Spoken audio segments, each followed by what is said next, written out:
We have undertaken a long journey through the history of man, from the dawn of his evolution to his earliest civilizations, such as the one that flourished in ancient Egypt for 2,000 years. It was there that man made some of his efforts to obtain a sail captures the energy of ancient Egyptians. The wind represented a sublime source of divine energy, an ally of mankind that no one can see, which everyone feels and can use.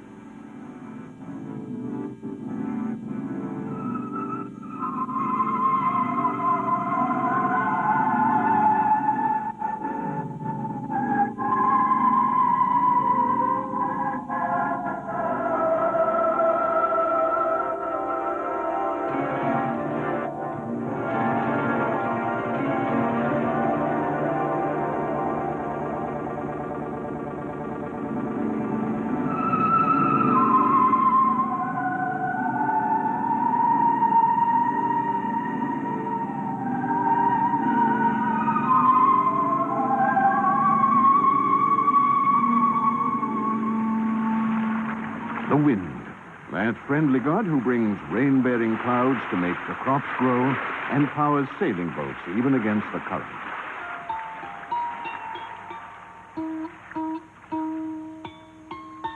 In ancient Egyptian religious cults, which were intimately inspired by the forces of nature, an energy god, the wind, was a leading deity worshipped by everyone. Evidence of this dates back to 3200 BC, when this polychromatic model of a riverboat was made. The model was found among funeral effects in a pharaoh's tomb.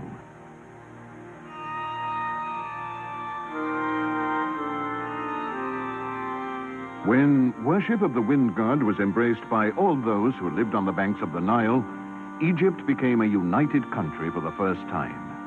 Then, during the 12th dynasty, about 2,000 years BC, the ancient Egyptian religions became more complex, and worship of the wind was extended to include nature's most powerful dispenser of energy, the sun.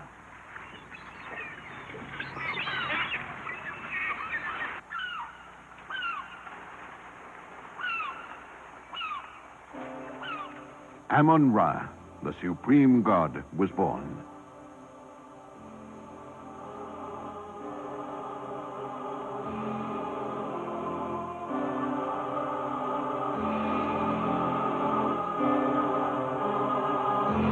Amun-Ra, the power that generates all known life. The symbol of a civilization that illuminated the ancient world.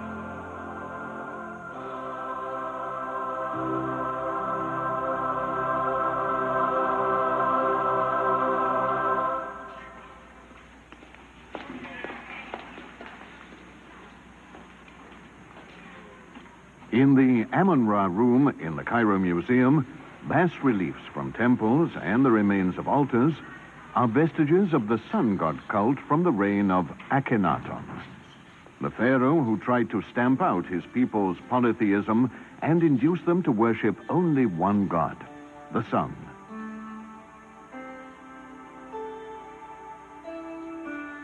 He had the sun depicted as a globe emitting rays towards the earth like fields of energy.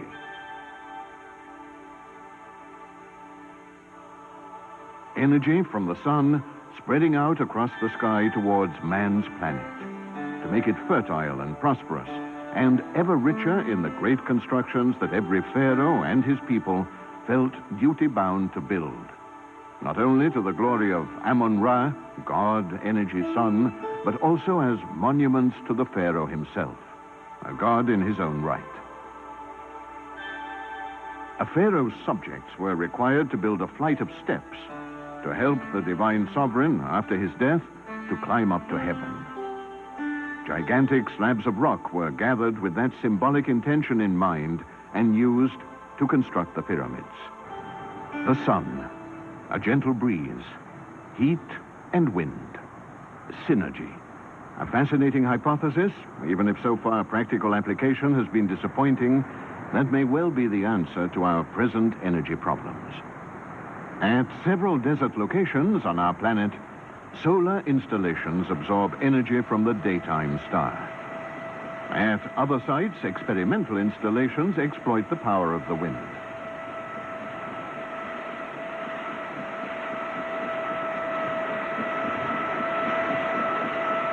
In 1986, at Almont Pass, California, the blades of 8,718 giant windmills produced 474 million kilowatt hours.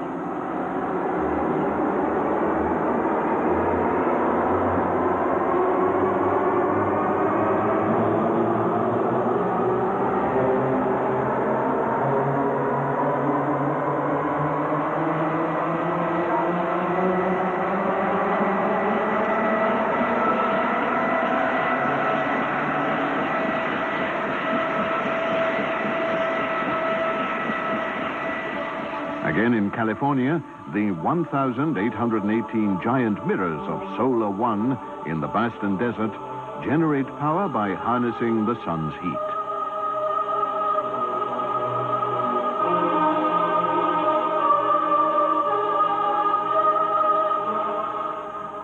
The entire process is controlled by a computer. Every day at dawn, a data processing program activates the legion of mirrors, locking them onto the path of the sun.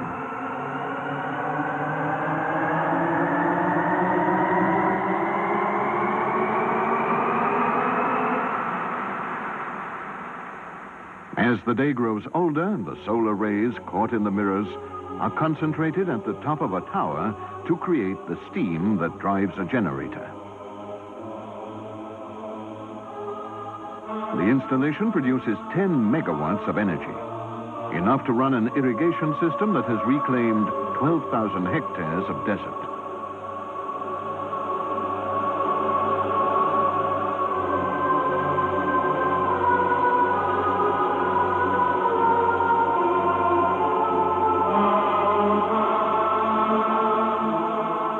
Experimental high-tech operations like this bring together the past, the present, and the future, augmenting our hopes of exploiting on a large scale alternative energy sources.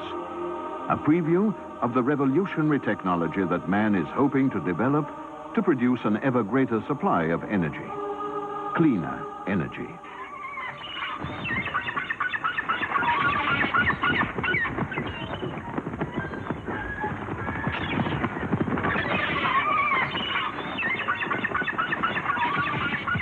Clean energy will ensure the future of the human race, which is reproducing at a dizzying rate.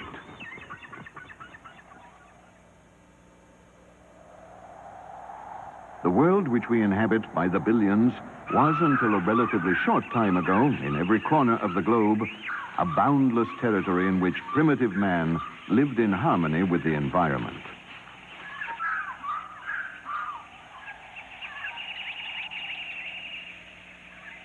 In little more than 4,000 years, those boundless spaces have become too small for us. The human race is multiplying with ever-increasing speed, generation by generation.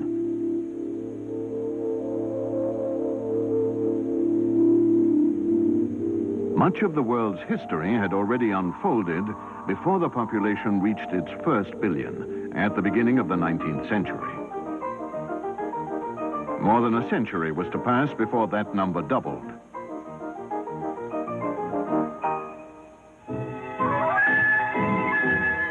We passed the 2 billion mark in 1930. Then 3 billion in 1964. 5 billion in 1987. By the time we get to the year 2000, the chances are that we will have reached 10 billion.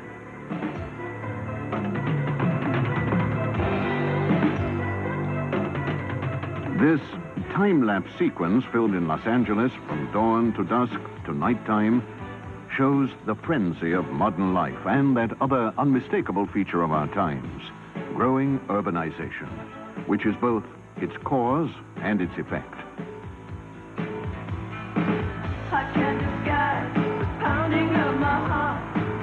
Urban development seems uncontainable and is one of the most obvious aspects of that assault on the environment for which we are all to blame. The last remaining tropical forests, the Earth's green lungs, producers of life-giving oxygen, are more in danger with every passing day.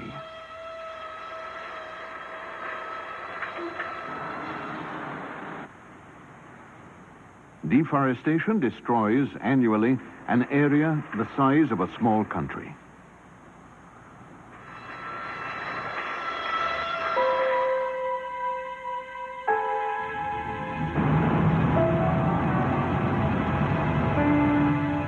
The environment is being encroached upon by illegal developers, by land clearing for industrial and agricultural projects, and the exploration and exploitation of energy reserves.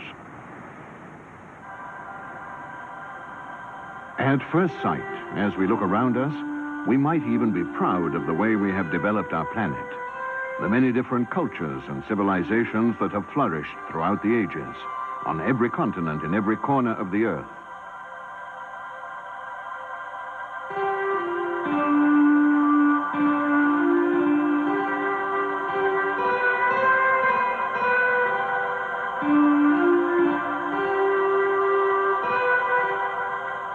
But all of this, everything, even the man-made wonders of the world, has taken a toll.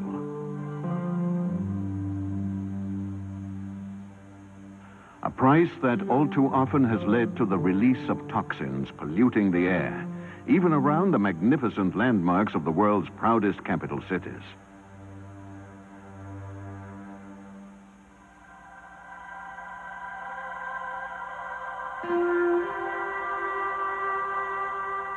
Urban deterioration has not spared even our most fabled cities.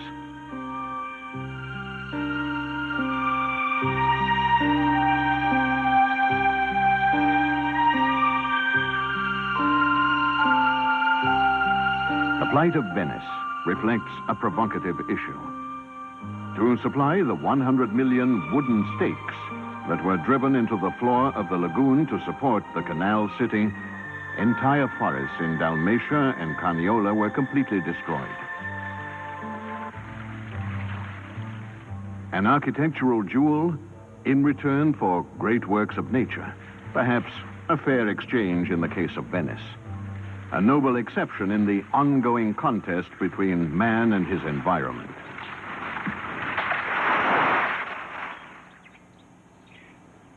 A bitter contest in which, nonetheless, a reasonable balance has been maintained until a short time ago. In diverse environmental conditions at a wide range of latitudes. We used to know how to live in harmony with the land we have made our own. But in recent decades, that harmony has grown discordant, beleaguered by man's onslaught. We are destroying nature to feed ourselves. One undeniable necessity, man has to feed himself. But now, we want to take more than nature offers. At the service of consumerism, many countries overproduce food. But sharing the excess with those in desperate need is a lesson that still has to be learned.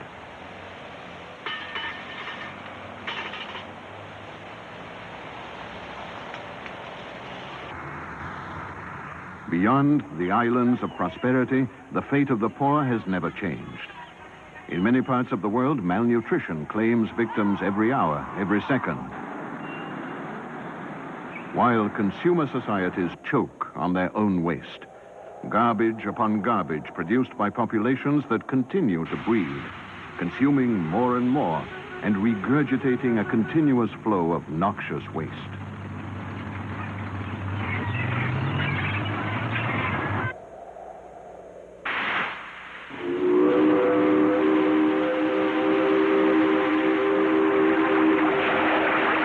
Yes, the more we consume, the more garbage we create, the more we pollute, poison, and contaminate the world.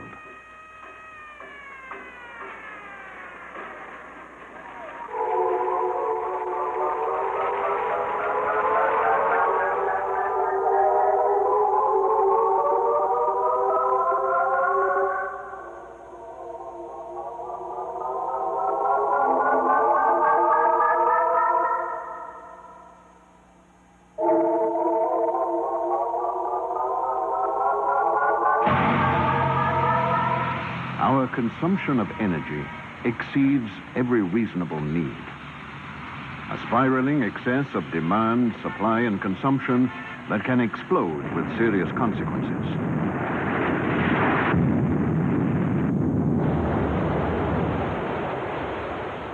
Today, man demands energy in quantities that would have been deemed unthinkable just a short time ago. The search for new sources and reserves never stops. Energy at any cost to generate both development and paroxysmal waste. Waste which is spreading like contagion throughout the industrialized world. In North America, in Europe, and now in many regions of Southeast Asia and the richer Arab countries.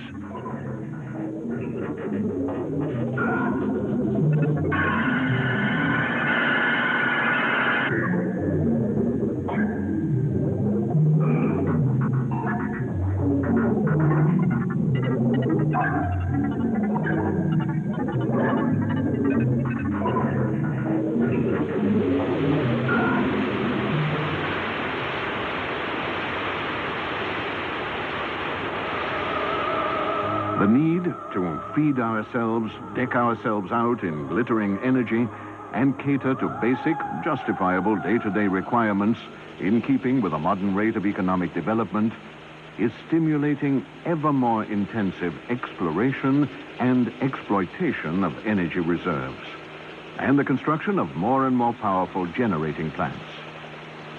Once again, our journey around the world takes us to sites where today's energy hunters are at work.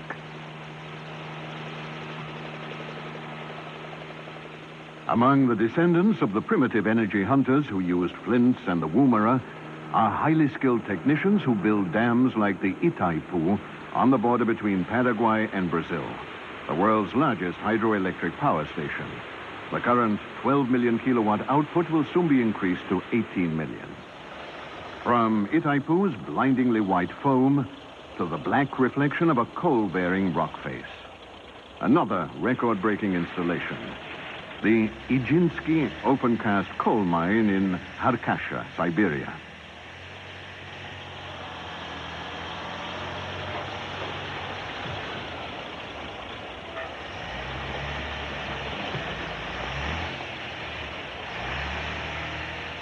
Ijinsky is the world's largest and most productive open-cast coal mine. Its surface area is equal to that of Italy's Lombardy province, nearly 24,000 square kilometers.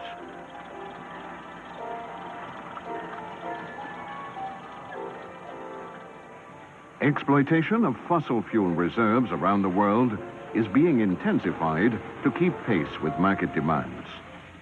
This means that our energy hunters are now challenging the forces of nature on an ever larger scale.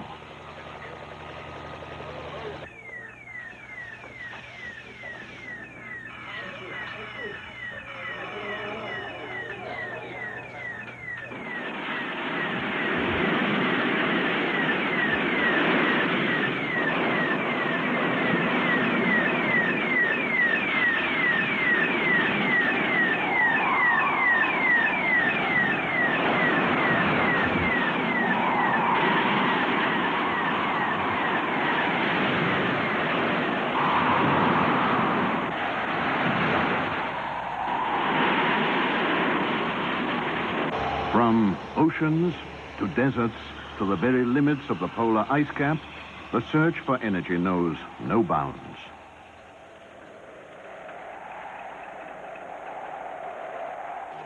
The Sahara's torrid, gibbly wind and the Arctic's icy blizzards have been unable to halt exploration for new oil reserves and the exploitation of their wealth. New technology has made it possible to work in prohibitive conditions and pushed the hunt for fossil fuels ever deeper into the oceans and the bowels of the earth. But these limpid waters beneath a drilling platform off the coast of Italy show that modern technology has also produced more efficient pollution controls and reduced the environmental impact.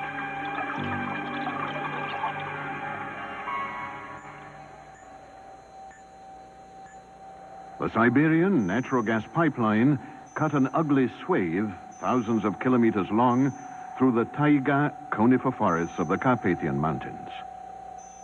Today, the damage is being repaired.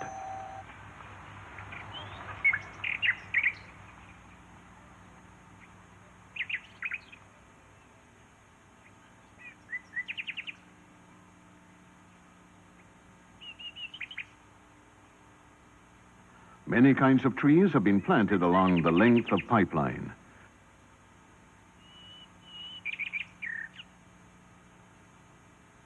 This was the situation yesterday.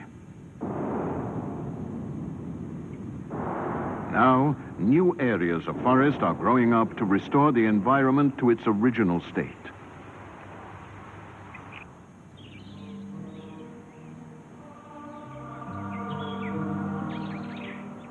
Thousands of birch trees are beginning to cover the scar that slashed through ancient forests.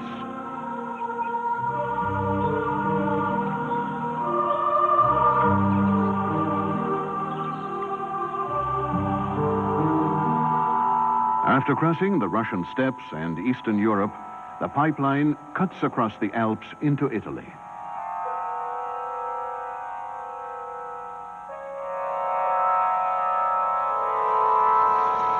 Technological and ecological commitments are still being met. Where the trench is being excavated to receive the pipeline carrying energy from Siberia, natural gas is, let us not forget, an absolutely clean form of energy. Construction crews are not only working to ensure that the enormously long and complex pipeline operates on a trouble-free basis. Equal care is being paid to restoring the natural beauty of the alpine landscape. Alpine flowers and prairie flowers accompany us on our search for situations that allow a better understanding of the rapport between man, environment, and energy. In Oklahoma, at the turn of the 20th century, up to the 1920s, the rush was on for the Earth's black gold. Today, oil is still being pumped by the old-fashioned nodding donkey pumps that for years severely impacted the environment in this corner of the American Midwest. The pumps used to be operated without a hint of concern for environmental problems. In fact, such problems were unknown. Outdated installations are still operating in many parts of the world, polluting the land and the sea.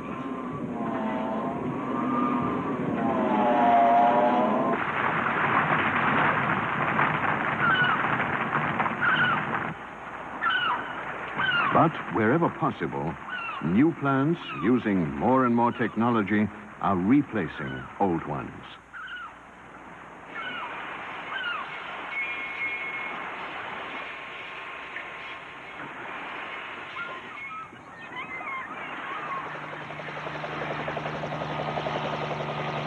In the North Sea, oil platform Maureen is a showcase for Italian high-tech offshore know-how. Many of the platform systems are operated by a central control computer, which guarantees maximum production with, at the same time, minimum environmental impact. All systems are monitored around the clock.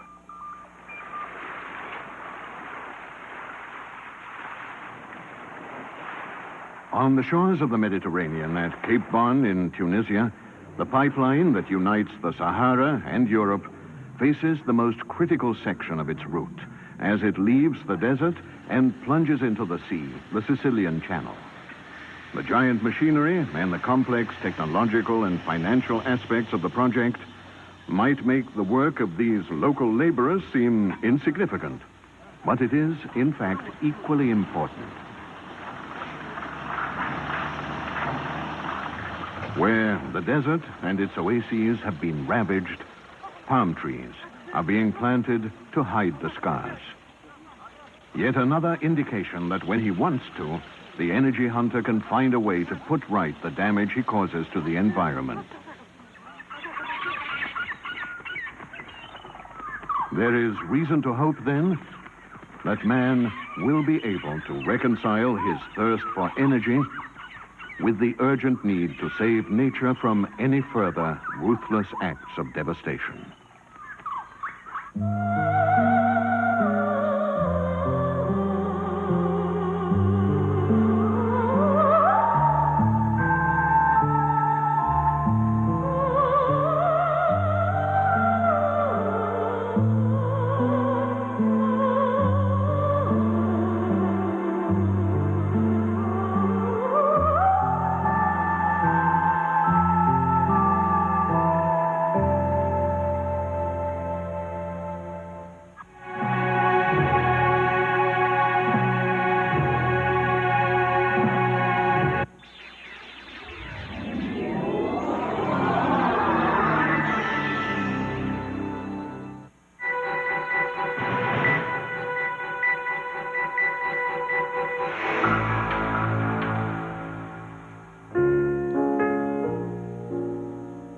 At one time, it was square city blocks with tall buildings that blotted out the sun. You were in constant shade and had no idea of open space or even that the river was close by. And by putting the arch on the river and by tearing down the buildings that had been there, we've now opened up the space and created a large city park. It was an idea born